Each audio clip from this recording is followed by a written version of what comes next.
Hello guys, magandang tanghali sa inyo lahat dyan.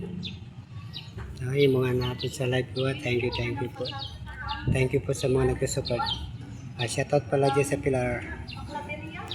Nandito na ako sa Mindanao.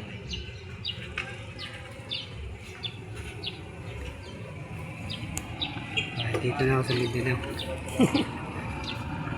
Kaya wala na, puro laki pala ng bayad sa motor papunta dito sa Mindanao.